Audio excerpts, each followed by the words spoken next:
Aujourd'hui, il y a beaucoup de valeur dans tout ce qui est communication data, tout ce qui est Instagram, tout ça, et avec tous les data qui sont un peu méta, on va dire des order information, tout ça, et tout ensemble, il y a beaucoup de valeur à l'intérieur. Et c'est très important qu'on a accès un peu les deux pour offrir encore plus à nos clients. Et plus d'automatisation, plus pour générer du revenu, combiner un peu tous ces data, c'est quelque chose qui est assez puissant. Mais pour ça, il faut avoir une infrastructure qui tient. Bonjour à tous, bienvenue chez Innovation Leaders, le podcast de la communauté Together by Tech, propulsé par Equiden, qui a pour objectif de vous inspirer et vous donner des tips pour une meilleure utilisation de la tech au service de votre performance personnelle, de celle de votre équipe ou encore celle de votre organisation. Vous retrouverez toutes les notes de ce podcast sur notre site togetherbytech.com. D'ici là, bonne écoute. Ceux qui connaissent bien l'univers tech e-commerce connaissent Gorgias. Ils crèvent l'écran en ce moment, ils sont un peu partout et pourtant, ils n'en sont qu'au début de leur histoire.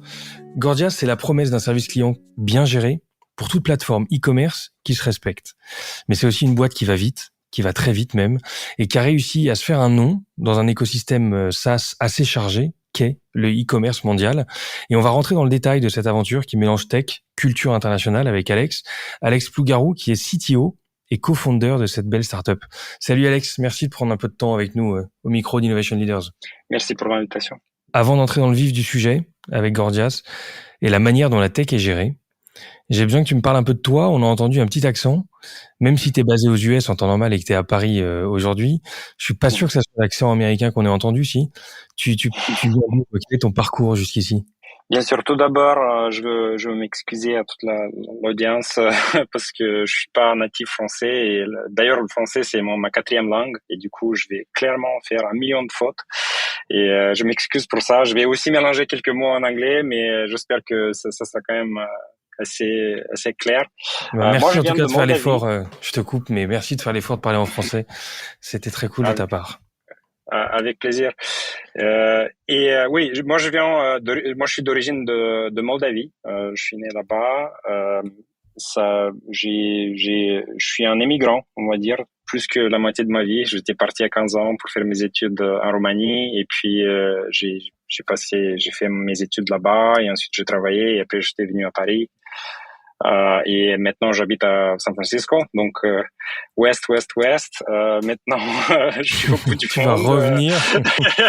On va voir, mais pour l'instant, pas de plan pour ça. Mais je peux dire que j'ai vu pas mal des différentes cultures et j'ai beaucoup de chance surtout d'être aussi en France, d'avoir la possibilité de travailler ici et d'apprendre la langue. Moi, je pense qu'apprendre une nouvelle langue, c'est toujours une richesse et c'est très important de le garder si le plus possible. Moi, avec mon cofondateur qui est français, d'ailleurs, nous on parle en français ensemble.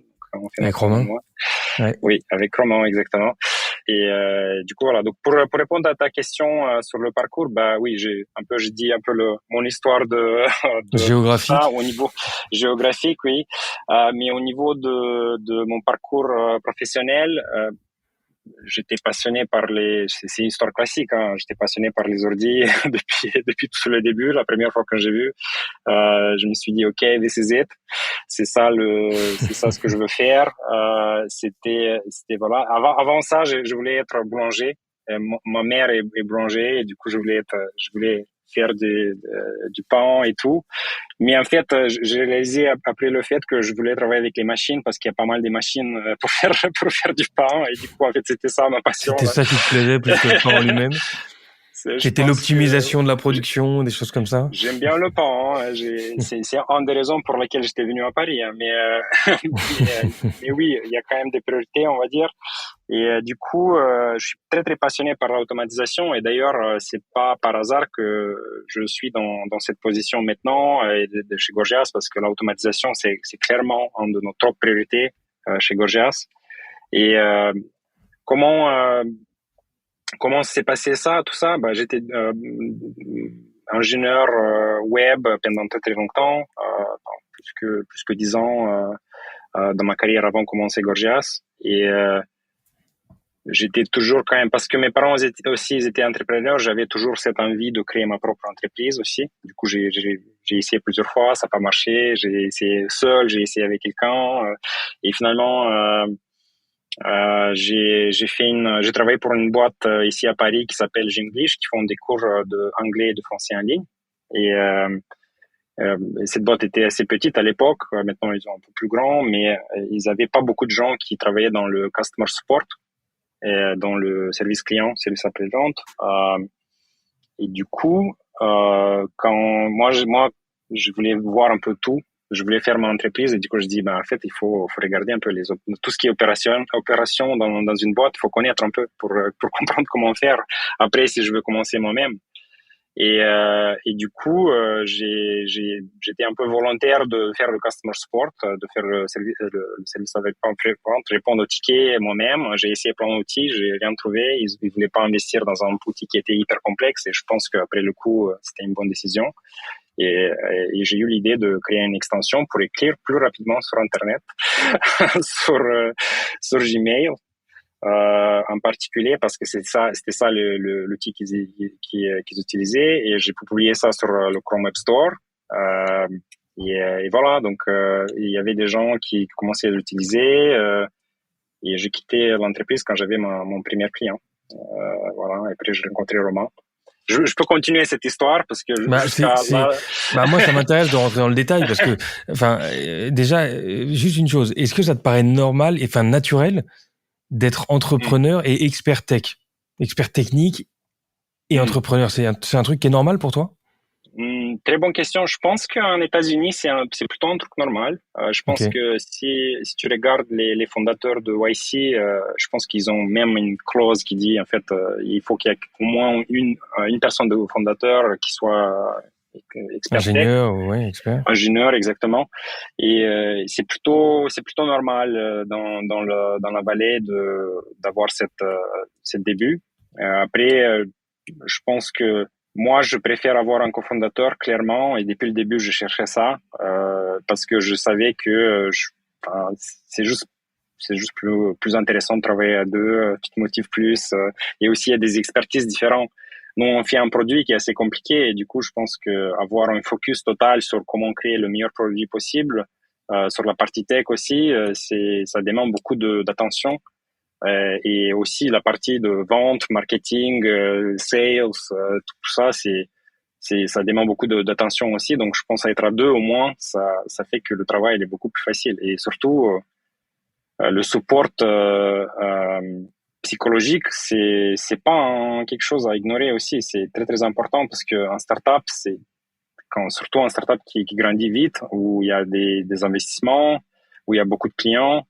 Ça, c'est assez stressant, et du coup avoir toujours quelqu'un avec qui tu peux parler, avec qui tu peux échanger, qui comprend dans les détails les choses, je pense que ça vaut vraiment le coup d'être avec un cofondateur, c'est clair. Et Romain, alors on parle de Romain Lapeyre qui est cofondeur et CEO de Gorgias, qui est aussi basé avec toi aux US.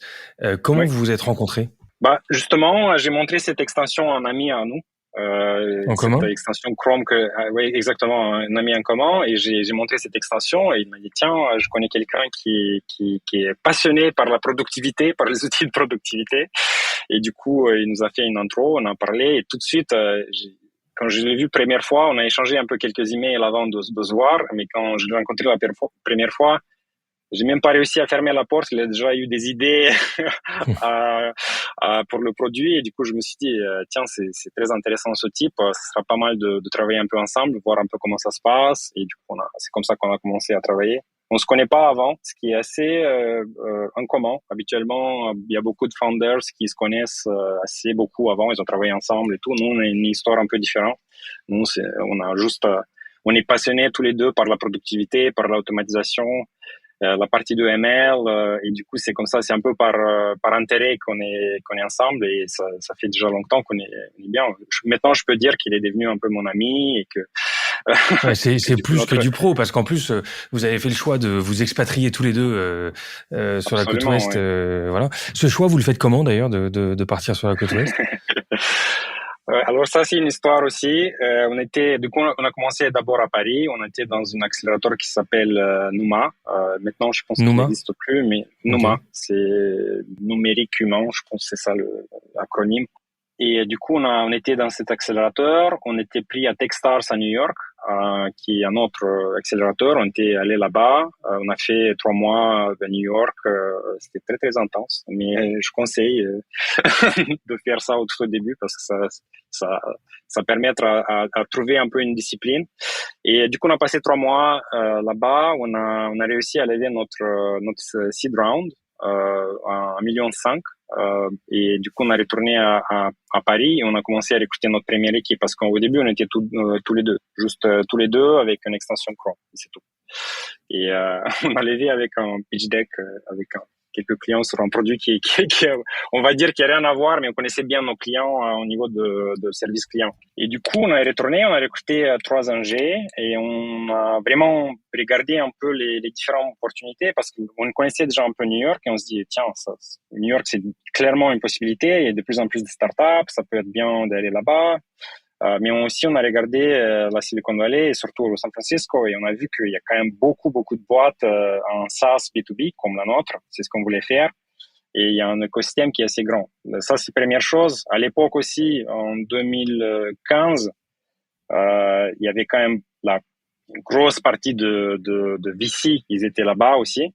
Et ça nous permettrait aussi d'avoir accès aux gens un peu plus proches de capital et comme ça, on peut financer notre croissance après si on a des résultats. Donc, il y a plusieurs... un autre truc que je pense c'était pas prévu depuis le début, mais le fait d'être expatrié, ça te force un peu on va dire, je sais que ça sent un peu bizarre, mais ça te force un peu de travailler un peu plus fortement pour réussir. Parce que tu dis, OK, j'ai pas de network, j'ai pas, je dois travailler beaucoup pour trouver les premiers clients et, enfin, c'est difficile, mais ça te Ça te focus stimule, quoi. énormément. Ouais. Exactement. Parce que quand t'es chez toi, t'es un peu en confort, t'es un peu, on va dire, si ça se passe mal, j'ai toujours un travail, blablabla. Alors que là-bas, t'es juste sur la visa que t'as, et si ta boîte marche pas, c'est un peu un problème. Donc ça te motive un peu. Je sais que c'est pas la première chose, mais ça pousse un peu, enfin, nous deux, en tout cas, on était très, très motivés pour vraiment réussir. Et ça, c'est bien. Et puis aussi, être dans ce milieu où tout le monde, un autre truc, c'est intéressant dans la vallée. Je pense que ça devient de plus en plus le cas en France aussi quand je me vois ici avec des entrepreneurs ici, c'est que quand tu te vois avec les gens, tout le monde veut réussir. Tout le monde veut aller le plus loin possible. Et du coup, tu vois ces gens-là et tu te dis, je veux être comme eux. je veux aussi réussir. Je veux aussi aller vite.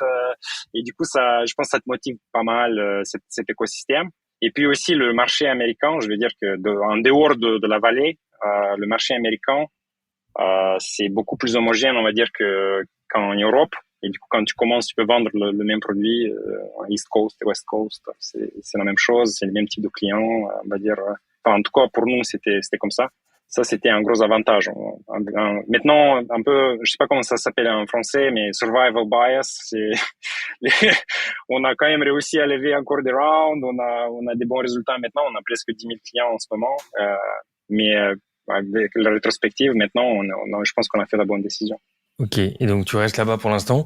Comment tu passes d'une extension Chrome, et pour ceux qui te connaissent, c'est pas la première que tu fais, t'as des idées régulières autour des extensions Chrome.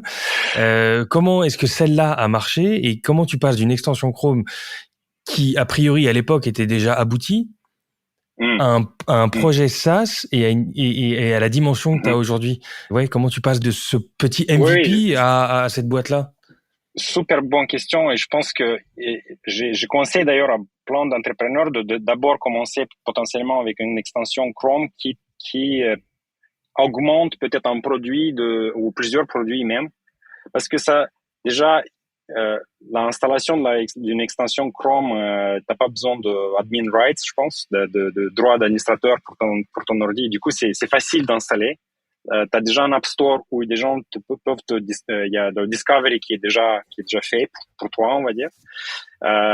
Et du coup, t'as pas besoin de beaucoup d'investissements techniques pour créer t'as pas besoin de AWS, t'as pas besoin de Google Cloud ou je sais pas quoi, toute l'infrastructure, embaucher 30 devs pour faire un gros truc.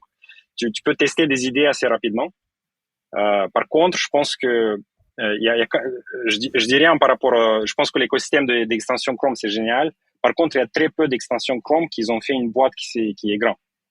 Par exemple, il y a Grammarly, il y a Honey, je pense que c'est une autre. Il y a quelques-unes qui sont bien, mais globalement, il n'y a pas il y a pas d'unicorn, il n'y a pas beaucoup d'unicorns qui viennent de le Chrome Web Store, on va dire. Et ça, c'est un sujet entier, mais je pense que ça te permet de tester rapidement plein d'idées. Ok. Et c'est comme ça qu'on a fait. On a littéralement, on a eu, je pense 10 000 utilisateurs. On a regardé un peu qu'est-ce qu'ils font ces gens-là. Et c'était clairement support, donc service client. Et après, OK, mais on va parler avec eux. On a fait plein d'interviews avec eux. On a parlé avec, je sais pas, je pense, on a regardé un peu les stats. Moi, quand j'ai regardé les statistiques de calendrier de roman, je dis OK, c'est un peu fou ce qu'il a réussi à faire, mais il a parlé, on Mais a c'est parlé. quoi? C'est plusieurs centaines?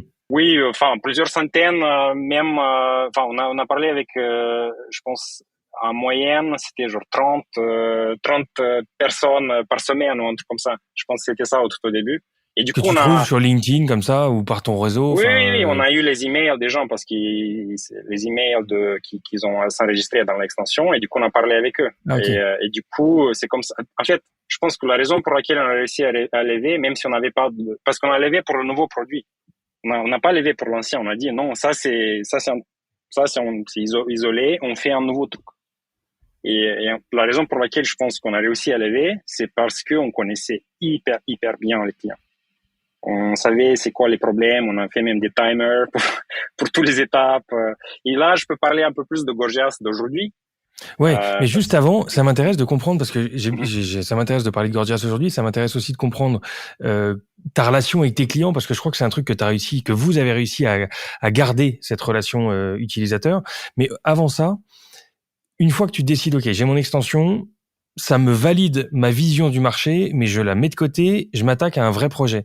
Ce vrai projet-là, est-ce que tu décides de développer une petite feature, Mhm. une feature Ou- et de travailler là-dessus, ou est-ce que tu signes ouais. big et tu te dis, je vais shipper d'abord le produit, ça va me prendre quelques années, mais voilà. Enfin, comment tu structures un peu cette démarche projet? Alors ça, je pense que c'était la décision la plus dure parce que je me souviens quand j'ai parlé avec Roman, je lui dis, je pense que là, j'étais déjà au courant de Zendesk et tous les concurrents qu'on a aujourd'hui. Ils étaient hyper forts. D'ailleurs, ils sont super. Ils font plein de choses qui sont très bien. Et du coup, je dis, OK, la barrière d'entrée dans ce domaine, elle est quand même assez élevée. Et on a besoin d'un capital pour recruter les gens qu'on a besoin. Et au début, tout au début, notre idée initiale, c'était que, en fait, le problème dans toutes les solutions existantes, c'était que les data de customer service, les emails, le chat, Facebook comment, Instagram DM, tout ça, c'était dans la plateforme en forme de ticket. Par contre, il y avait les data qui étaient un peu externes, par exemple les questions genre où est ma commande, le statut d'un order, les tout ce qui s'appelle le fulfillment information, des choses un peu comme ça. Ça, c'était complètement dans un système complètement détaché. Et du coup, les agences qui faisaient, ils prenaient l'adresse mail, ils ouvrent un autre tab, ils vont là-bas, ils pastent, ils cherchent, ça prend énormément de temps, ils reviennent. Donc, c'est beaucoup de temps perdu. Pas que de temps perdu, mais aussi, il y a des erreurs Des risques humaines. ouais, Oui, exactement. Il y a d'erreur. des risques des choses qui peuvent se passer. Et du coup, c'est ici que nous, on a eu l'intention. Ça devrait pas être comme ça. Un système de service, ça devrait être complètement intégré. Ça veut dire que les data, ils devraient être dans le système même pour la première chose, permettre aux agents, aux humains qui répondent à la question de le faire de manière plus efficace. Ça, c'est la première chose. Mais le plus important, c'est d'automatiser. Parce qu'en fait, tu peux pas automatiser quelque chose quand t'as pas l'information. Tu es obligé d'avoir l'information avec. Parce que si je demande où est ma commande, la réponse, ça peut être bah, il est en transit, il est déjà venu, ou alors on l'a perdu. Donc, et par contre, pour répondre à cette question, tu dois aller quelque part dans un système. Et nous, Et, on a dit, il faut apporter tout dans notre système. Ça, et c'est la première insight. tu peux peut-être aussi, j'imagine, avoir une sorte de support proactif plutôt que réactif. Il y a ça aussi, quoi. Yes. ça, ça, clairement. Et donc, il y a plein de choses qu'on peut faire. Donc, nous, on n'apporte pas tous les datas possibles de nos clients. Ça, c'est pas ça qui est important. Nous, ce qu'on apporte, c'est les datas qui sont importants pour cette use case qui est le customer service aujourd'hui. Donc, c'est ça un peu et oui, nous, pour avoir nos premières, vraiment un peu le début de product market fit, je te dis, on a travaillé 2 ans dans un garage à Ok. SF et on a eu presque 0 client. On se posait les questions. On avait le runway qui était, je pense qu'il y avait 8 mois ou entre 8 et 6 mois. C'était pas super clair. Et là, on a découvert Shopify. C'est ici qu'on a commencé à avoir un peu cette niche, où on a eu quelques features qui étaient de base, qui les gens, ils ont dit, OK, en fait, ça c'est mieux que ce que j'avais avant. Et c'est ici qu'on a trouvé notre niche. Là, on a commencé à vraiment, avoir du succès et du revenu prédictible. Et il y a un lien fort toujours aujourd'hui dans le développement de Gorgias avec le développement de Shopify. Ça c'est assez lié. Il y a une très forte combinaison. Oui, on a pas mal des clients en Shopify, mais on est plutôt maintenant une plateforme e-commerce, c'est-à-dire qu'on s'intègre avec BigCommerce, avec Magento. Maintenant, on travaille sur une intégration WooCommerce. Donc, en fait, nous, on est plutôt un LBS qu'on s'élargit. On a commencé avec un Shopify. D'ailleurs, ça, c'est aussi quelque chose à dire, peut-être pour les gens qui écoutent, c'est pas mal de choisir une niche au début. Donc, je sais que beaucoup des investisseurs disent toujours, ah oui, c'est quoi votre total addressable market? C'est quoi? Est-ce que vous pouvez faire? C'est quoi? C'est pas 1 milliard? Ok, bon, je suis pas intéressé. Mais du coup, je pense que c'est bien quand même de choisir, on va dire, pas tout le service client, mais peut-être le service client pour tout ce qui est e-commerce, le service client pour les choses qui sont médicales, par exemple, parce qu'ils ont ils ont des use cases un peu différents, ils ont des besoins différents, et du coup, c'est bien de développer ou alors de commencer à développer la solution avec ça, parce que ça permet d'aller un peu plus vite et de réduire le risque, parce qu'il y a quand même il y a plein de boîtes, commençant par Salesforce, et tu peux finir par Help Scout, qui font ce que nous on fait. Par contre, ils sont pas spécialisés dans l'e-commerce. Et nous, on peut dire, c'est un peu le helpdesk de e-commerce aujourd'hui. Ouais. Enfin, je sais pas si c'est une chance. Mais Shopify s'est développé et explosé en parallèle de votre projet et ça a quand même, j'imagine, aidé à l'accélération d'un Gorgias. Absolument. Et je pense nous, on a eu, on va dire, malheureusement, heureusement, beaucoup de chance avec le Covid parce qu'il y avait beaucoup de entreprises qui ont migré, accéléré leur transition vers l'e-commerce parce que on sait très bien ce qui s'est passé en 2020, au début de 2020. Donc ça nous permis de grossir. Donc c'était super bien pour nous. Et au début de Covid, on était 30, là on est 250 presque. Donc on a beaucoup grossi dans une période très très courte. Et je peux parler de ça aussi, c'est Eh ben aussi une exactement. expérience. Juste avant, parce que à chaque fois je t'interromps, mais on a commencé à parler de Gorgias et je t'ai pas donné vraiment la place de présenter ce que c'est que cette société, votre Oui, positionnement, votre business model, qui sont vos clients. Est-ce que tu peux nous présenter un peu, voilà, qu'est-ce qui est Gorgias aujourd'hui d'un point de vue business, je d'un pense point de vue qu'il faudrait business. commencer par ça, mais oui. Mais nous, Gorgias, la mission de Gorgias, c'est de permettre à tous les marchands d'offrir une expérience utilisateur exceptionnelle. Et cette expérience exceptionnelle, aujourd'hui, c'est dans le service client. Alors, la majorité de nos clients, c'est des gens, c'est des e-commerce. On a aussi des boîtes qui sont pas e-commerce, mais ça c'est pas vraiment important. La majorité de nos clients sont des SMB, donc des petites PME, des petits Petite et moyenne entreprise, oui. petites et moyennes entreprises, oui. J'ai oublié l'acronyme. Donc, c'est plutôt dans les SMB. On a quelques mid-market enterprise, des clients enterprise aussi. Notamment, on a Decathlon en US, on a Steve Madden, on a quelques boîtes e-commerce qui sont assez connues dans les États-Unis. La majorité de nos clients sont quand même localisés dans les États-Unis, Canada, UK et Australie. Et on est un peu distribué partout comme équipe aussi. Donc on a commencé, on va dire, notre headquarters à SF, mais maintenant on est à Paris, on a un bureau ici, on a un bureau à Belgrade, on a un bureau à Toronto, on a un bureau à Sydney, et du coup on se distribue un peu où sont nos clients.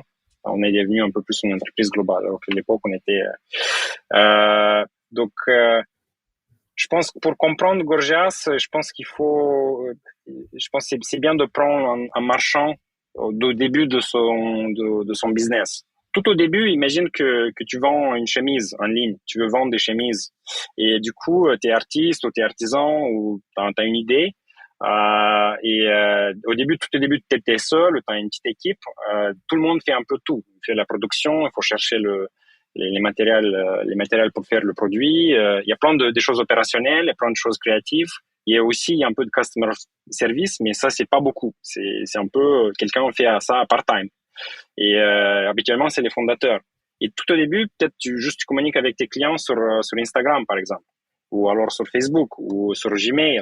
Et en fait, t'as pas besoin d'un helpdesk. C'est un peu trop tôt pour le business. Par contre, dès que tu commences à faire un peu de la pub en ligne, et du coup maintenant il y a des commentaires sur la pub, sur les posts de Facebook, tu fais des choses un peu plus, disons, il y a des gens qui veulent parler avec toi sur le téléphone. Donc maintenant tu as un peu plus de canaux de communication avec les gens, avec tes clients. Et le premier besoin pour tous les gens qui utilisent Gorgia, c'est d'unifier tous ces canaux de communication ensemble dans une seule plateforme. Ça, c'est le premier besoin. 100% de nos clients veulent ça. Mais en plus de ça, ils veulent aussi connecter toutes leurs intégrations qui sont e-commerce. Par exemple, Magento, si tu as Shopify, tu connectes Shopify. En fait, pour avoir toute cette vision d'ensemble de ce qui se passe avec le client quand ils ont un problème. Et dès que tu connectes tout, tu as un peu une visibilité. Tu regardes un peu les statistiques, tu dis, on a 2 personnes, mais on a 100 tickets par jour, par exemple. C'est trop. Il y a beaucoup de communication. Donc maintenant, tu cherches un peu des moyens d'automatiser ton service client. Et ça, c'est la prochaine étape. On va dire que ça, on va dire que c'est plutôt 70% de nos clients qui veulent des features, des fonctionnalités d'automatisation. Et après, une fois que tu as automatisé pas mal, maintenant tu dis OK, très bien, maintenant comment je peux générer un peu plus de revenus.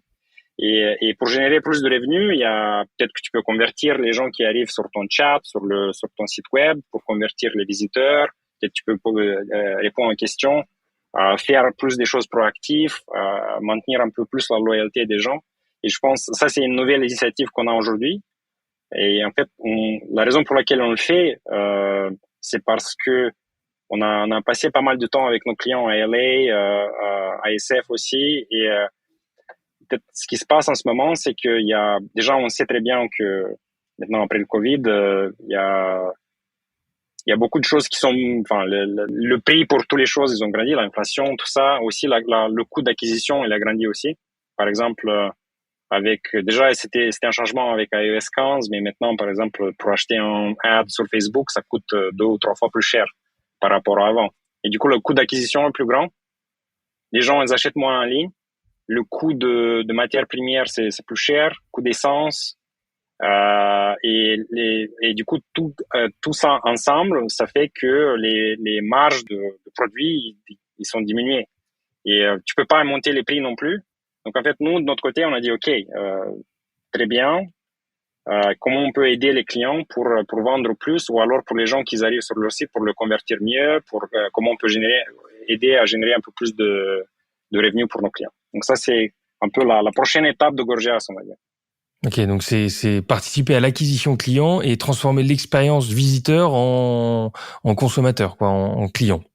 Exactement. Et ça, du coup, ça revient à notre vision, notre mission de augmenter la expérience utilisateur, de le faire meilleur. Et l'expérience utilisateur, c'est pas juste quand tu as un problème, c'est aussi quand tu as une question, peut-être est-ce que vous avez cette t-shirt mais en bleu, ou parfois les gens ils demandent des questions sur le produit et c'est bien de répondre à ces questions, et ça génère du revenu à la fin. Et nous, ce qu'on fait, c'est on traque cette revenu, on monitorise cette revenu et on montre aux managers de service client de dire, tiens, avec ton service client, en fait, tu génères d'argent et c'est ça l'attribution. Et regarde, tu peux aussi montrer à ton manager qu'en fait, le service client, c'est quelque chose, c'est pas un coût comme il est vu dans plein de boîtes. C'est vraiment quelque chose qui amène de l'argent pour Ça peut l'entreprise. C'est presque très être une important. BU avec un PNL positif. Mais Exactement. et on est d'accord que vous faites que la solution. Vous n'avez pas vocation à être la personne qui fait le support et qui est en contact avec l'utilisateur. Non, on fait juste le software. On Ouais, fait le faites la software. solution et l'harmonisation des différents channels. Exactement. Mais je pense qu'on a aussi une évolution dans notre, comment nous on aborde Gorgias aujourd'hui, c'est que, en fait, on a 10 000 clients, comme je dis, on a beaucoup de data interne pour voir un peu les différents trends. Donc, comme moi j'ai dit, que voilà, le coût d'acquisition il est comme ça ou machin, on a quand même un peu de data pour comprendre déjà les gens qui achètent en ligne. On comprend un peu mieux les marchands parce qu'on a 10 000 boîtes, c'est quand même beaucoup de data et du coup on se dit aussi que c'est un peu de notre, il faut que nous aussi on guide les marchands pour devenir meilleurs parce que on regarde un peu ce qui se passe dans l'industrie, on peut dire tiens, si tu regardes ce client-là en particulier, il est un peu meilleur que toi et c'est ça la raison. Et tu peux aller aussi là-bas.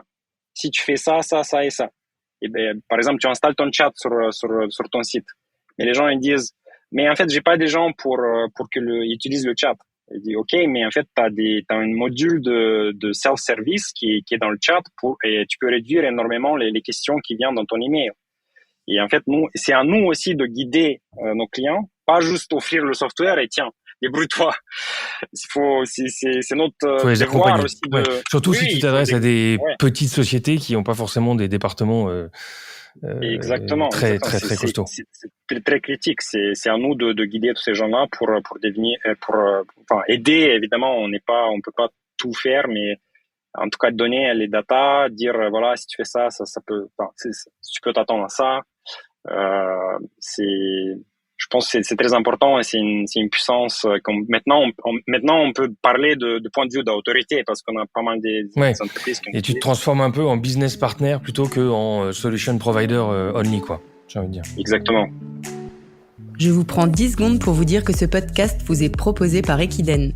Equiden, c'est la start-up qui vous accompagne dans vos projets tech, product, data et engineering et qui repense l'approche des ESN traditionnels. En 2 ans, cette société de conseil compte plus de 130 personnes et s'est déployée dans 6 pays.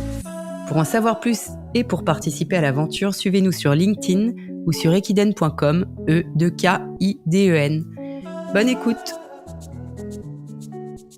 Et très bien, si on regarde la croissance de la boîte, 30 personnes au début du Covid, 230 ou 250 personnes aujourd'hui, ces équipes-là sont organisées comment par département? Oui, donc nous on s'organise. Moi, je suis CTO dans l'entreprise et du coup toutes les ingénieurs qui font partie de le groupe de product engineering, c'est comme ça qu'on appelle. Ça contient tous les product managers et tous les designers, donc et les ingés. Donc on a 3 différents fonctions, on va dire. Et la manière laquelle je peux parler de cette partie. Et nous, aujourd'hui, on est à peu près 75, je pense, au total dans PNI. Okay. Et après, le reste de la boîte est réparti un peu dans support, success, sales, marketing, growth operations, business development, et on a people aussi, et finance. Donc, un peu classique, on va dire, la répartition. Après, je sais pas le headcount Mais de la chaque. partie tech a l'air, je sais pas si c'est moi, mais ça a l'air assez raisonnable par rapport à la taille de l'équipe globale, non? Oui, oui, oui, 75 personnes pour un produit tech comme le tien. oui, oui. Est-ce que c'est un choix ou est-ce que ça va grossir Ça va grossir, oui, mais nous par exemple, nous on a décidé de payer les gens qui sont dans le product et engineering sur le top 10% du marché. Nous on paye, par exemple, on fait la compensation locale et en fait on voulait prendre beaucoup de gens qui sont seniors et en fait c'est comme ça qu'on a décidé de prendre des gens qui sont très très seniors dans notre organisation plutôt que de prendre les gens qui sont tout au début de leur carrière. La raison, okay. c'est première chose, c'est que juste tu peux aller plus vite. Ça coûte plus cher, tu as un headcount qui est moins grand, mais tu peux aller un peu plus vite sur certains aspects. C'est un peu contre-intuitif, mais quand t'as beaucoup Non, plus mais il y a des d'expérience. boîtes qui font ça. Je pense à Alan Ouais, l'assurance en France. Ils ont décidé de recruter des seniors voilà. pour une question d'autonomie, de réduire aussi le coût de management et de t'aider Et, dans tes choix et dans l'autonomie des équipes, quoi. j'étais pas au courant, mais oui, nous on a fait la même chose. Ok. Ouais. Donc choisir des seniors, et on en reparlera, mais j'ai vu par exemple des profils comme Paul Tessier arriver récemment, qui ont des parcours product Oui. assez significatifs, quoi. Ok. Et donc du coup, 75 personnes. Et toi, ton rôle aujourd'hui, donc c'est assez rare d'avoir un CTO qui couvre la partie P aussi, la partie product.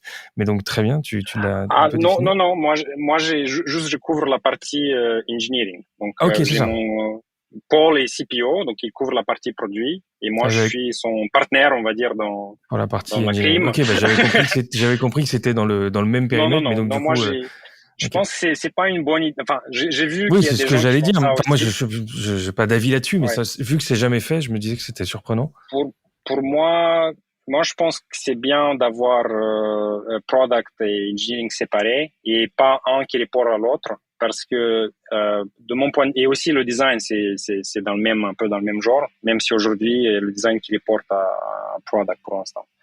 Mais l'idée c'est de d'avoir, moi j'aime bien quand il y a un peu de c'est difficile si par exemple ton boss il dit tiens on fait ça, c'est difficile de dire ah non tu sais c'est c'est un peu difficile, c'est genre ça crée un T'aimes peu bien que les de, teams de, de puissent se friction. challenger, quoi, en fait.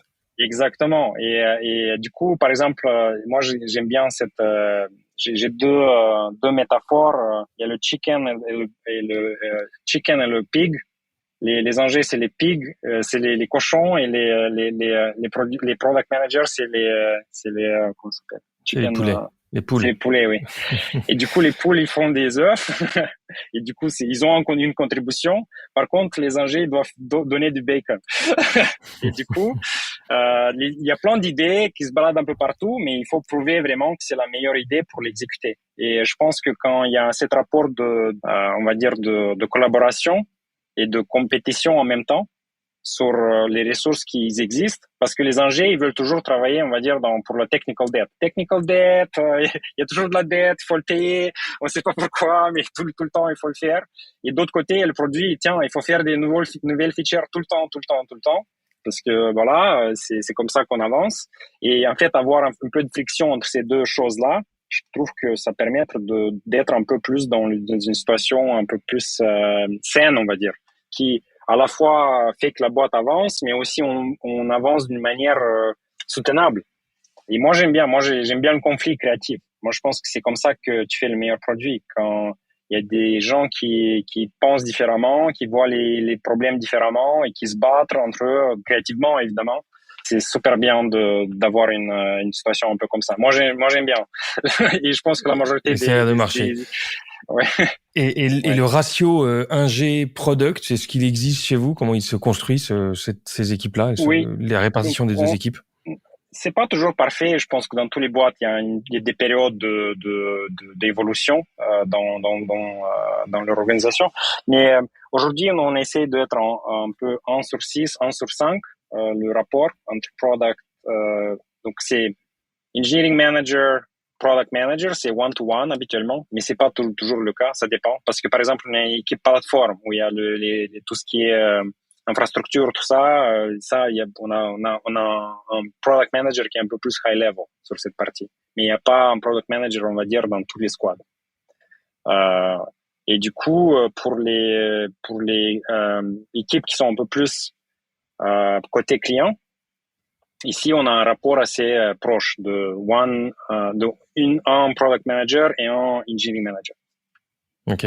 Et product manager avec les devs, c'est plutôt 5 ou 6. Mais ça dépend de besoin. Ok. Et de ton côté, patron de l'ingénierie, patron de l'engineering et co-founder, donc deux casquettes, côté opérationnel et côté vraiment management et compagnie management.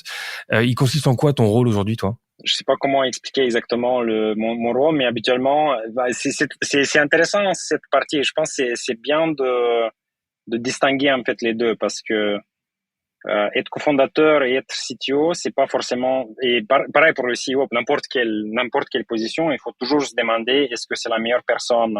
Donc, en tant que cofondateur, c'est ton devoir de toujours se demander est-ce que c'est toi la bonne personne pour, si tu te vires toi-même aujourd'hui, est-ce que tu te recrutes toi-même?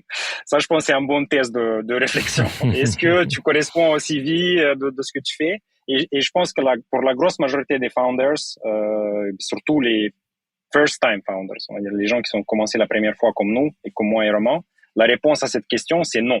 C'est qu'on n'est pas suffisamment compétent pour notre travail. Et du coup, ça veut dire quoi? Ça veut dire que tous les 6 mois à peu près, tu dois changer un peu ta manière de travailler. Tu dois, surtout si tu grandis. Si tu as le temps et t'as pas levé d'argent et il n'y a pas beaucoup de pression sociale, on va dire, pour grandir. Et aussi pour les gens qui ont rentré dans la boîte, parce que aussi les gens qui rentrent dans une startup, ils s'attendent aussi qu'ils grandissent rapidement. Et il y a quand même cette espèce de vitesse qui est importante pour un startup. Donc je pense que c'est juste, il faut accepter que tous les 6 mois, il faut changer le rôle. Et aujourd'hui, mon rôle, c'est beaucoup plus stratégique, beaucoup plus au niveau de, je suis le premier recruteur dans la boîte, on va dire, donc ou hiring manager si tu veux. Donc oui, c'est plus un rôle people, stratégie, manager, coach à la fois. Mais je passe quand même pas mal de mon temps sur les aspects techniques et sur le produit. Je pense que si je répartis, je peux dire que peut-être 30% un peu recruiting, people, tout ça, parce que j'ai pas beaucoup de reports. J'ai quelques directeurs qui sont très très bien, qui sont très doués. Et après, je passe pas mal de temps à lire tout ce qui est au niveau de produit, mais je pense que ça c'est plus mon côté cofondateur plutôt que CTO, parce que je pense que c'est très important que les fondateurs sont toujours impliqués dans le produit, même peu importe le stade de l'entreprise. Et après, le reste, c'est aussi passer mon temps à lire un peu les choses un peu plus techniques, m'informer, parce qu'il y a des gens qui proposent des choses sur les nouvelles technologies, et moi, je dois savoir un peu ce qui se passe pour comprendre. Est-ce qu'on va dans la bonne direction? Est-ce que les questions qui sont très, très importantes au niveau de sécurité, au niveau de coût, parce que moi, je garde un PNL aussi. Et du coup, j'ai un budget et il faut que si les gens ils disent, tiens, on va utiliser cette service manager et que ça nous coûte $1 million, il faut que je suis au courant. Et je comprends pourquoi, évidemment. Et pour comprendre pourquoi, il faut vraiment rentrer dans les détails. Et d'ailleurs, c'est comme ça que je recrute aussi les managers qui sont dans l'engineering aussi. Il faut une forte connaissance technique dans le management aussi. C'est-à-dire que tous les managers qu'on a dans engineering, ils étaient senior engineers, des ingénieurs seniors avant. Ouais, il y a une vraie culture technique. Et juste une parenthèse sur les choix et l'évolution un peu de la tech chez Gorgias. Quels ont été les grands choix technologiques depuis le lancement, depuis 2014, quoi? Ça aussi, c'est un chemin. Mais moi, dans mon ancien boulot, j'étais développeur back-end Python. Enfin, full stack. Je faisais aussi du front-end un peu, même. Ouais, exactement. Donc, j'ai choisi, quand j'ai commencé Gorgias, j'ai choisi les technologies que je connaissais le mieux. Et ça, c'était Python et React dans le front. Et ça, c'était tout au début de React, d'ailleurs. C'était pas super clair si React va gagner ou Angular ou mais les autres. C'était un bon choix. C'est un peu comme un peu comme Shopify. Ça s'est bien passé. Oui, ça s'est bien passé. Mais j'ai fait des erreurs aussi, pas mal. J'ai choisi quelques technologies qui n'étaient pas matures à l'époque et qu'on a abandonné d'ailleurs. Mais ça, je vais pas le dire parce que je vais juste montrer que j'ai fait que tout va bien. Et on a choisi aussi Kubernetes très très tôt parce que en fait c'est intéressant parce qu'on avait des crédits comme tous les startups du monde. Au début, tu as des crédits sur toutes les différentes plateformes. On a choisi d'abord AWS, on a fait des trucs là-bas et ensuite on a utilisé RDS qui était un service manager. Notre workload principal c'était des bases de données. On a dépensé les crédits hyper rapidement du coup j'ai checké des autres plateformes pour voir. Il y avait Azure, l'autre, qui était dans un état un peu pas super stable à l'époque. Maintenant, ils sont beaucoup mieux. Je peux pas dire qu'ils sont mauvais maintenant, mais à l'époque, c'était pas bien. Il y avait aussi Google Cloud. Et Google Cloud, c'était le meilleur choix pour nous parce que ils avaient tout ce qui est partie disque, c'était beaucoup moins cher par rapport à AWS. Et c'est pour ça en fait qu'on a choisi. Et tout de suite après, on a choisi aussi Kubernetes. Et pareil, c'était pas clair si Kubernetes va complètement gagner le monde. Mais on a bien choisi, je pense, en rétrospective, ça, c'était un bon choix. Maintenant, c'est plus facile à faire plein de choses. Ok. Et au niveau de l'organisation de tes équipes côté engineering, on est loin d'être arrivé à la cible, ça bouge tout le temps, mais est-ce qu'il y a des éléments dans l'organisation que tu as mis en place qui sont un peu spécifiques à Gorgias, ou c'est des choses que tu voulais faire ou que tu avais vues ailleurs, ou est-ce qu'il y a des spécificités ou tu te retrouves plutôt dans un environnement qu'on peut dire classique, si tant est que ça existe, un environnement classique? Ma méthode de penser sur tout ce qui est organisation, c'est de prendre en compte la loi de Conway. Conway, c'est un scientifique dans le science informatique qui a développé cette loi. On va dire, c'est pas vraiment une loi, c'est juste ce qui se passe avec le temps. En fait, ce qu'il disait, c'est que imagine que tu veux construire une fusée pour aller dans l'espace. Si tu as 3 équipes, tu vas créer une fusée avec 3 étapes. Si tu as 2 équipes, tu vas créer une fusée avec 2 étapes. En fait, ce qui se passe, c'est que l'organisation humaine, elle va prédire aussi les systèmes que tu vas construire. Par contre, tu peux réfléchir différemment. Tu peux dire, combien d'étapes j'ai besoin dans ma fusée d'abord? Et tu dis, OK, j'ai besoin de 2 étapes. Ça veut dire que je vais créer 2 équipes pour faire ça. Donc, en fait, tu peux faire de manières différentes, organiser les équipes. Et en fait, Conway Law, ou la loi de Conway, c'est aussi, c'est par rapport à le changement cognitif. Ça veut dire que, par exemple, les changements cognitifs, c'est un peu réparti dans trois parties. Première partie, c'est le changement cognitif intrinsèque. Ça veut dire que qu'est-ce que j'ai besoin c'est quoi les connaissances que j'ai besoin pour faire mon boulot de base. Juste JavaScript, par exemple. J'ai besoin de JavaScript pour coder, ou Python, peu importe. Après, c'est quoi les connaissances que tu dois avoir pour shipper quelque chose en prod. Tu dois connaître ton système de CI/CD, Kubernetes, je sais pas quoi. Il y a beaucoup de détails un peu en plus que c'est pas vraiment connecté à ton travail direct, mais tu as besoin pour vraiment travailler. Et après, il y a les connaissances qui sont un peu de domaine. Ça veut dire que c'est quoi un marchand Shopify, c'est quoi nos clients, c'est quoi le produit, comment ça marche, Tout ça, c'est les connaissances un peu de domaine.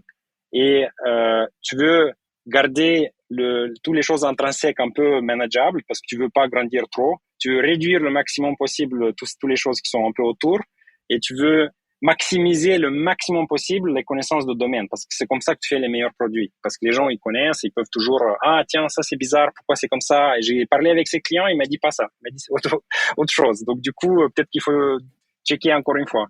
Et du coup, quand tu es armé avec ces outils, on va dire, tu commences à réfléchir à les équipes. Cette équipe en particulier, est-ce qu'ils ont un peu trop d'ownership? Est-ce qu'ils ont un peu trop de charge cognitive pour faire leur travail? Est-ce qu'ils managent trop de composants? Et du coup, OK, peut-être il faut soit enlever certaines parties de responsabilité, soit apporter plus de responsabilité dans une équipe à l'autre. Et c'est dans on va dire, cette façon de réfléchir aux choses que j'organise un peu les équipes aujourd'hui. Et ça fait aussi de notre philosophie un peu de product aussi. C'est un peu dans cette direction.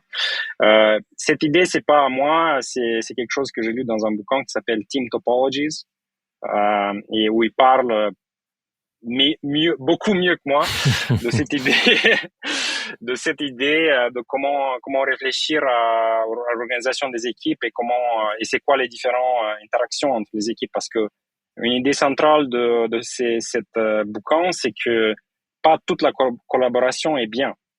Il y a certains types de collaboration qui augmentent beaucoup la charge cognitive de quelqu'un.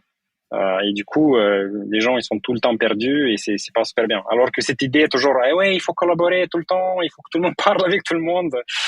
Tu peux rien faire après. C'est juste, tu passes ton temps dans les meetings et tu t'arrives pas à shipper à la fin. Bon. Et il y a un point dont on n'a pas beaucoup parlé tech, c'est Mhm. la high availability. Parce que vous êtes dans un Mhm. environnement où vous brassez un paquet de données de plein de sociétés Mhm. différentes. Et si on veut garantir une expérience avec un support de qualité, c'est qu'a priori, il faut une réactivité. Comment tu t'y es pris pour mettre en place et assurer cette méga availability de Mhm. la donnée, donc du coup de la réaction de tes utilisateurs? D'abord, avant de parler de la fiabilité, il faut parler de la observabilité parce que pour parler de la viabilité, il faut savoir en fait, ok, mais à quel point on est available aujourd'hui? C'est quoi notre uptime? Ouais. Ça c'est la première chose à faire. D'abord pour mesurer vraiment ce qui se passe parce que tu peux pas optimiser quelque chose, tu peux pas garantir quelque chose si tu mesures pas.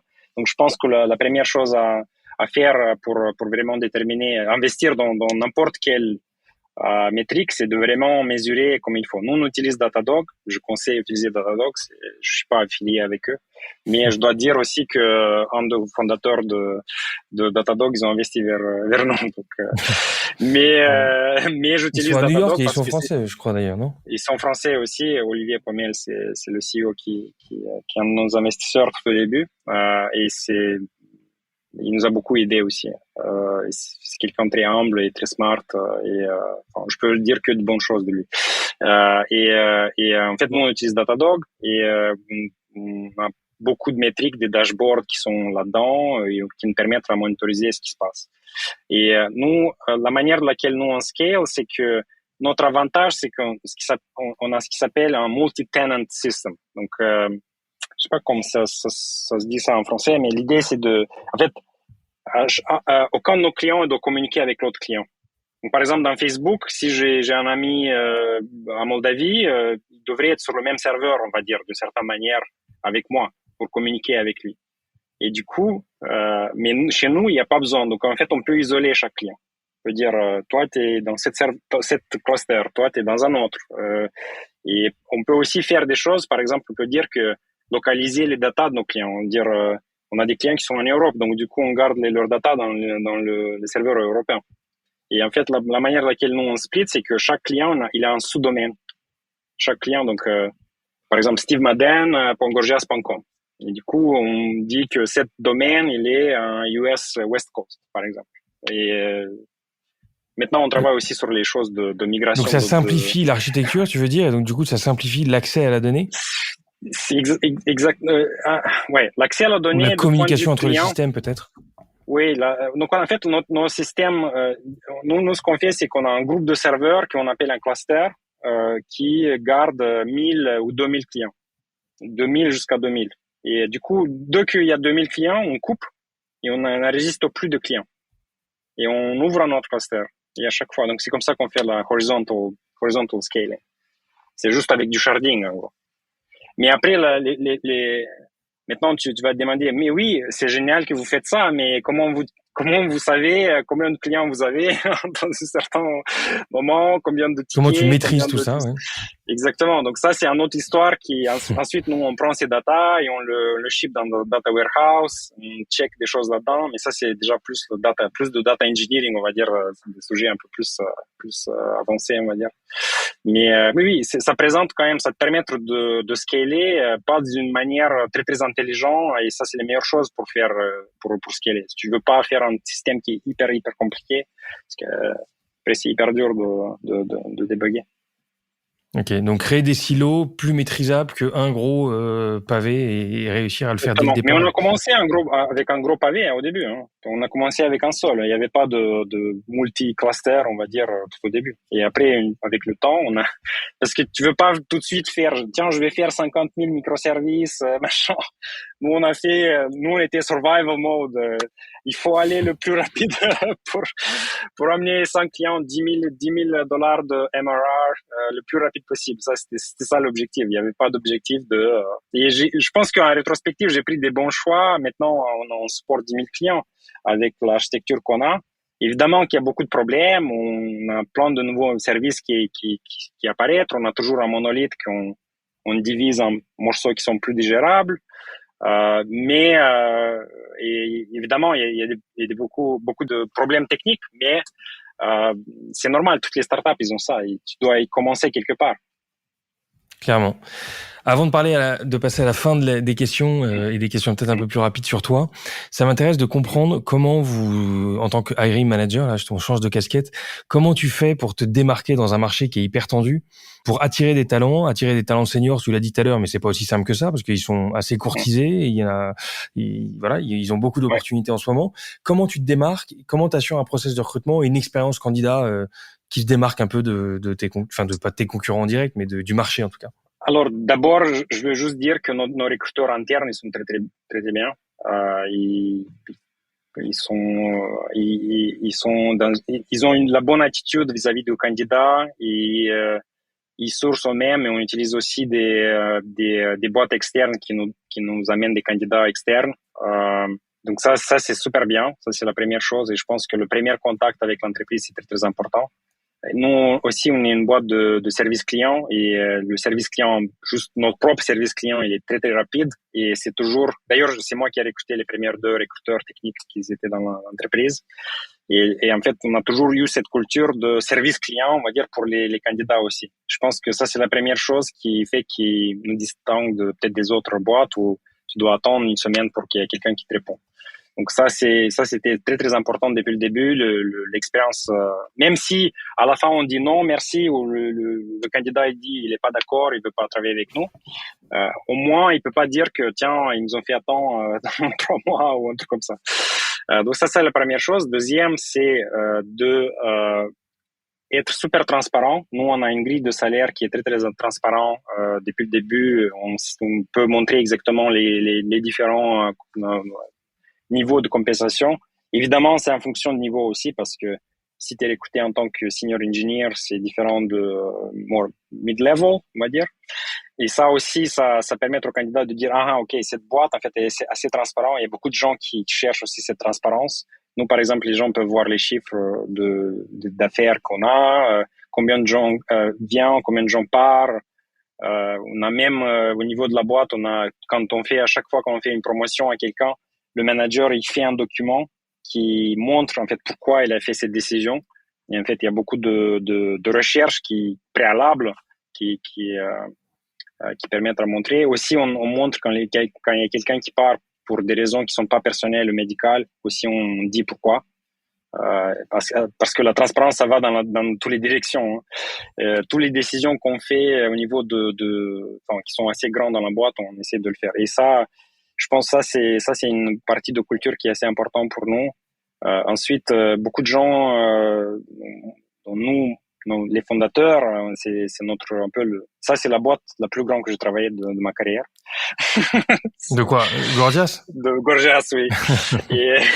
et du coup, il y a beaucoup de gens qui sont un peu dans la même position que nous et en fait, on a grandi ensemble. Et ça, cette partie aussi, c'est assez important. Les gens ils voient qu'en fait, il y avait quelqu'un qui était stagiaire chez nous et maintenant est qui est resté, qui se plaît et qui... Exactement. Donc, dans 5 ans, il est devenu... Après, on a aussi les résultats. Donc, ça veut dire que oui, tu es devenu senior engineering manager, mais c'est aussi parce que on a quand même réussi à faire énormément de choses. Et il y a plein de gens un peu comme ça. Donc, je pense que les recruteurs, quand ils expliquent, je pense que la culture, c'est quelque chose qui attire.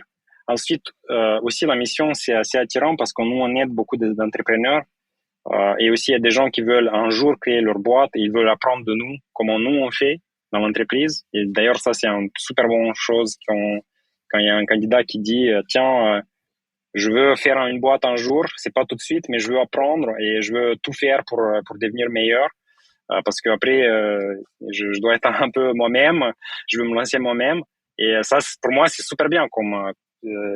Ça veut dire que les gens, je dois pas motiver ces gens-là, ils sont tout de suite les gens qui sont motivés tout seuls.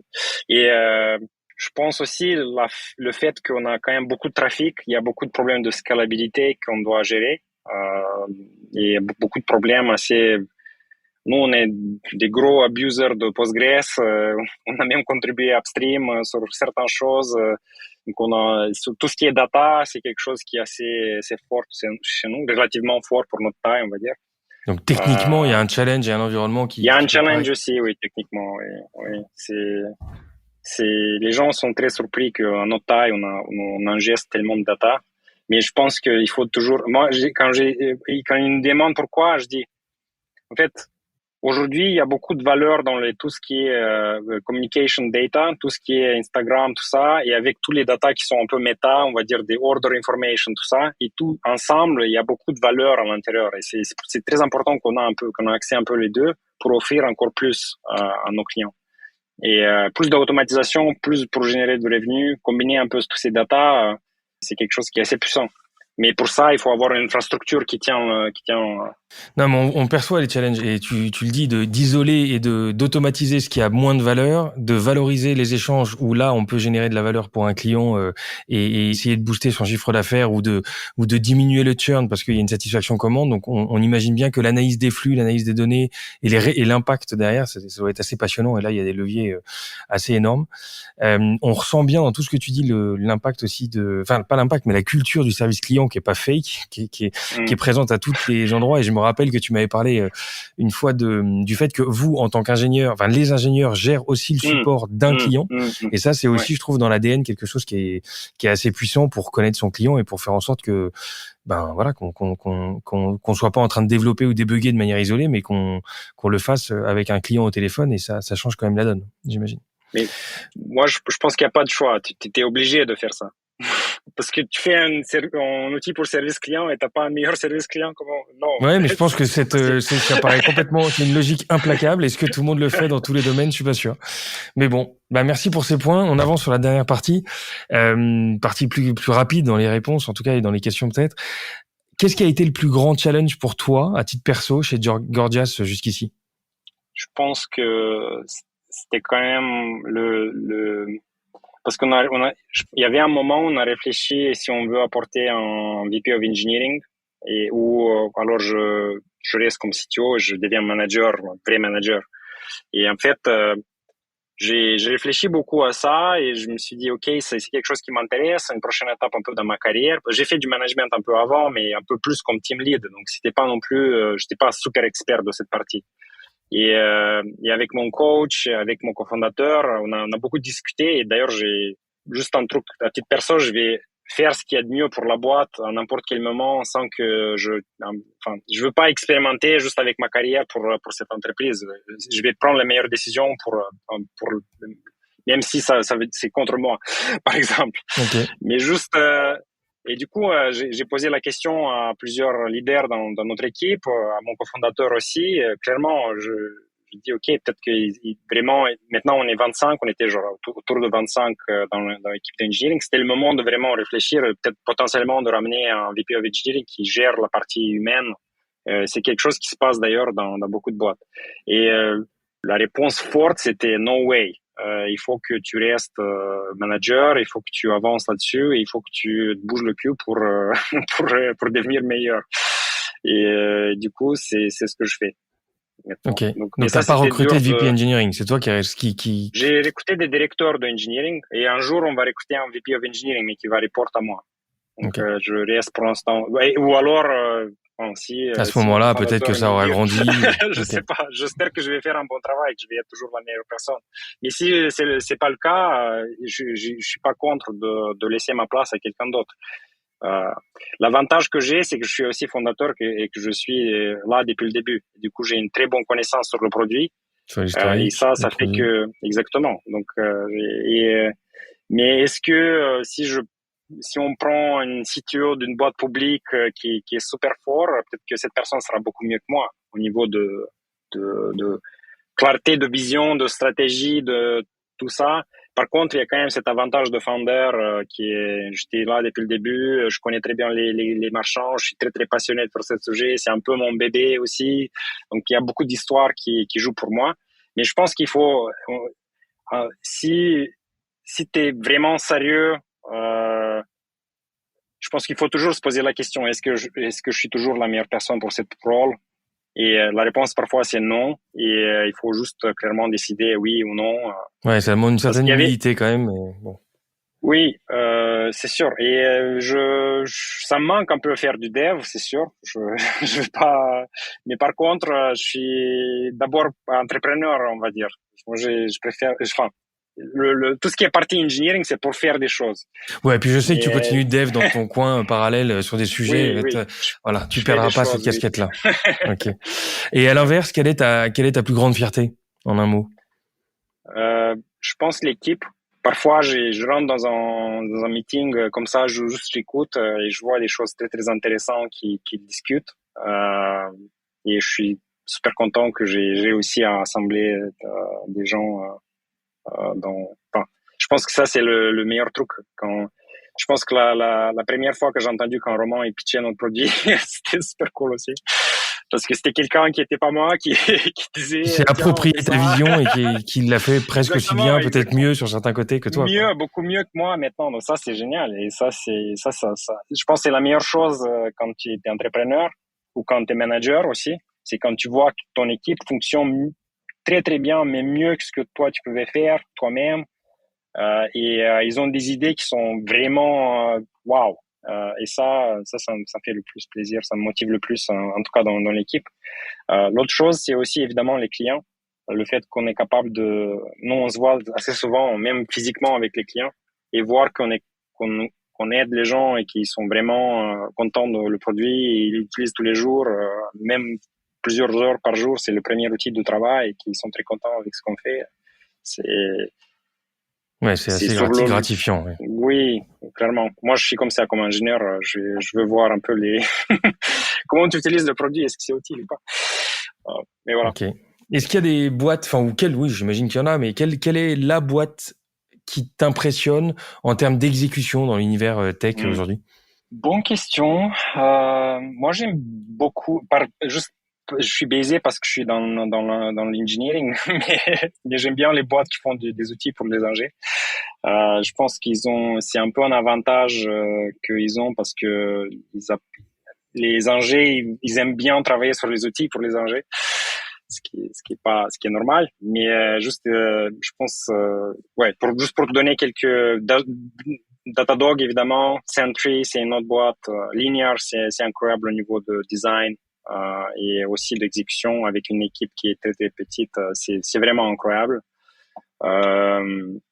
Oui, après, il y a plein de... Zapier aussi, c'est une autre. Shopify, c'est bien. Ouais. Ok.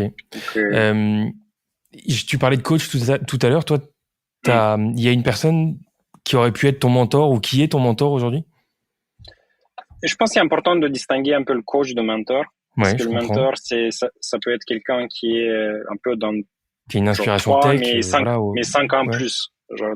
Et du coup, tu aimes bien avoir peut-être 1 ou 2 personnes comme ça. Idéalement, t'as pas un seul mentor parce que comme ça, t'as toujours la même avis de la même personne et parfois c'est un peu, c'est filtré par leurs optiques.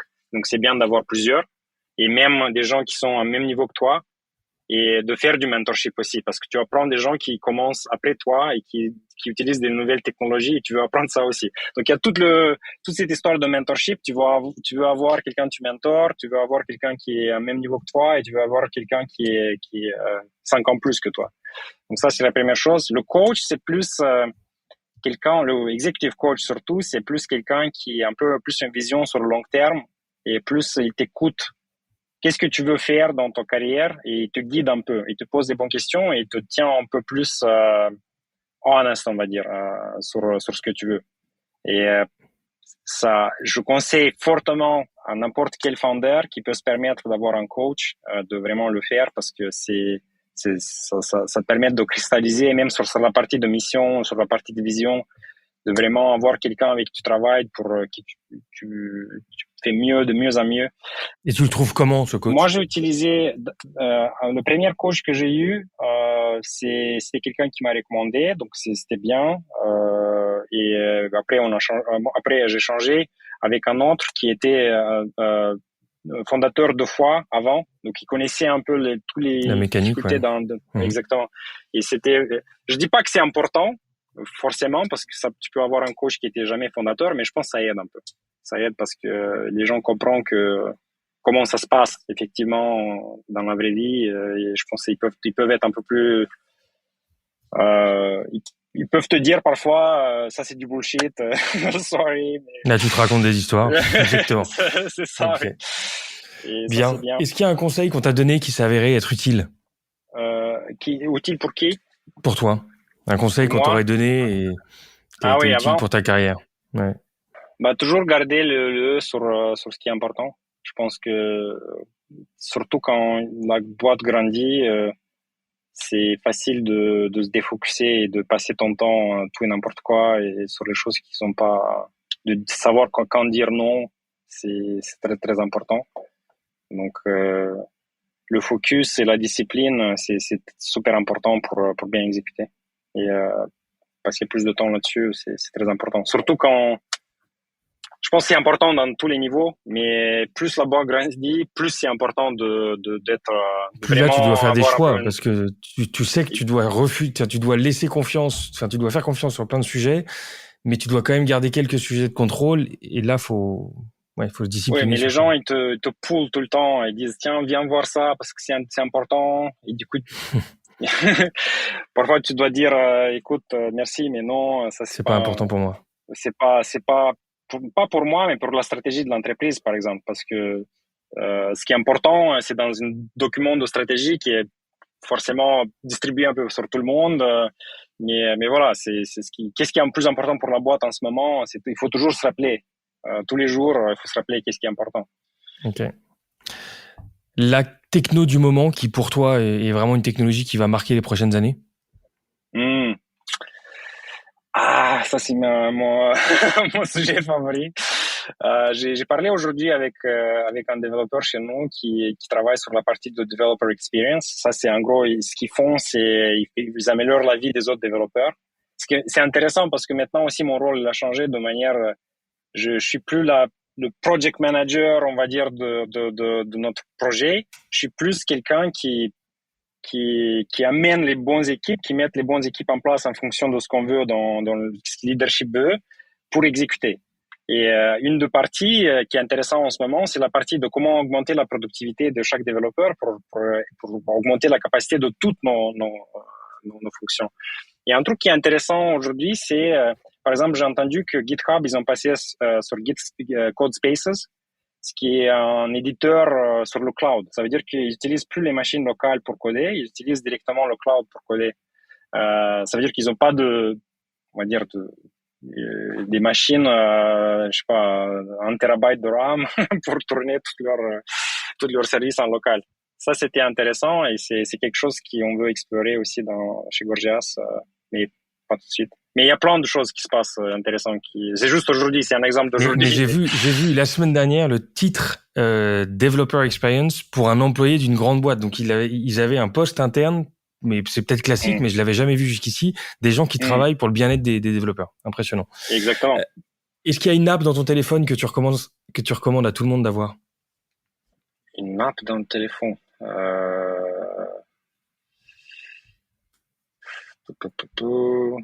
Perso ou pour la boîte? Pour tout. Perso, je dirais. Moi, j'utilise Twitter tout le temps. Je suis addict de Twitter. Bon, c'est là où il faut te catcher si on veut te suivre et comprendre ce qui se passe dans ta tête. Oui, il y a plein de gens intéressants qui postent sur Twitter. Donc un jour, on fera un autre podcast pour savoir comment tu gères ton temps, parce que moi, j'aime beaucoup Twitter, mais je vois pas comment on trouve le temps d'y aller. Dernière question, si je devais inviter une personnalité sur ce podcast, quelqu'un qui est dans le monde de la tech et de l'innovation, qui peut être que tu recommanderais, c'est Nicolas Pommel ou Olivier Pommel, Datadog. Olivier, oui. C'est ça. Je rêve de l'avoir. Donc, si tu veux m'aider, me faire plaisir un jour, tu peux m'envoyer une petite intro. Mais si c'était pas pour lui, t'en as peut-être d'autres comme ça, mais ça m'intéresse. Avec plaisir, je vais l'envoyer le snippet de notre conversation et comme ça, je peux le vendre un peu mieux. Mais oui. Très bien. Ok. Je me suis fait ma propre recherche alors. Merci pour tous ces feedbacks, c'était passionnant, Alex. Bravo pour le chemin parcouru, c'est impressionnant de voir cette explosion et voir aussi la dimension que vous êtes en train de prendre, et ce sur un marché mondial. Donc c'est bravo à vous jusqu'ici. Hâte de voir la suite. Merci beaucoup. Voilà, cet épisode est terminé. J'espère qu'il vous aura plu. Si c'est le cas, suivez-nous sur LinkedIn ou directement sur notre site togetherbytech.com. Prochain épisode dans quelques jours. D'ici là, portez-vous bien.